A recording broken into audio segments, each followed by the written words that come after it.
Xin chào tất cả mọi người đã đến với kênh Văn Tiến Vlog nha.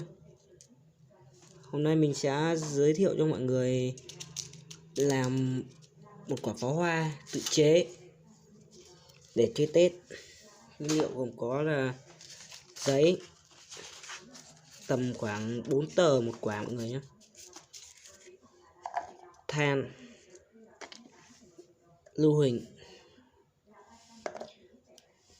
và tesr, một loại keo,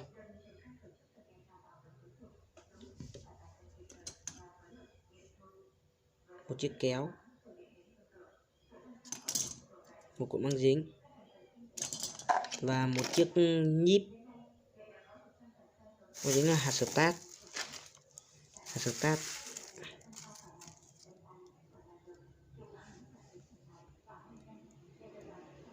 Màu đỏ và màu vàng mọi người nhé.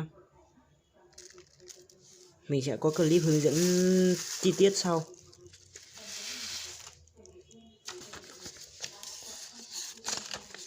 Khoảng 4 tờ một quả mọi người.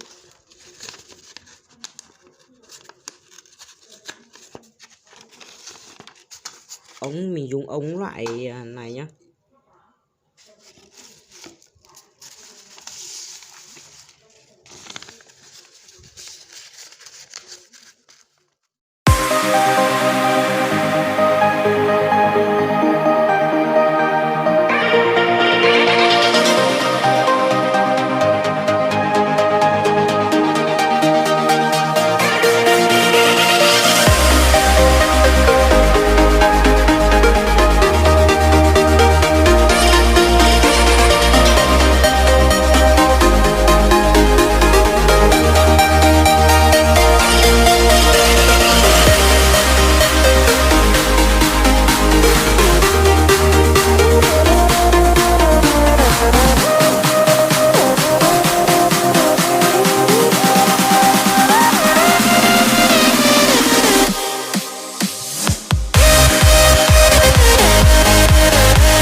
Giờ là cắt để xong phần đầu của quả pháo. Quả pháo hoàn thiện tầm 80% rồi mọi người.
Đây mọi người nhá, ống pháo của mình đây.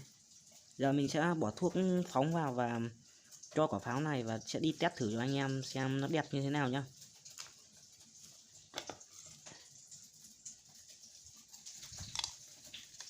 Mọi người không cho nên quá nhiều thuốc phóng, tại vì sẽ dẫn đến bị một là bị cháy ống, hai là bị nổ gấp, nó sẽ cháy luôn quả pháo bên trong.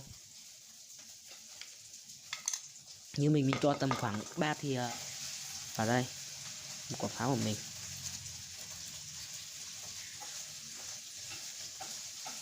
Đây là thành quả của mình mọi người nhá.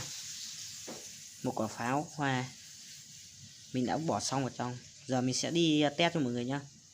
Nếu mọi người thấy hay thì hãy like, đăng ký kênh và chia sẻ.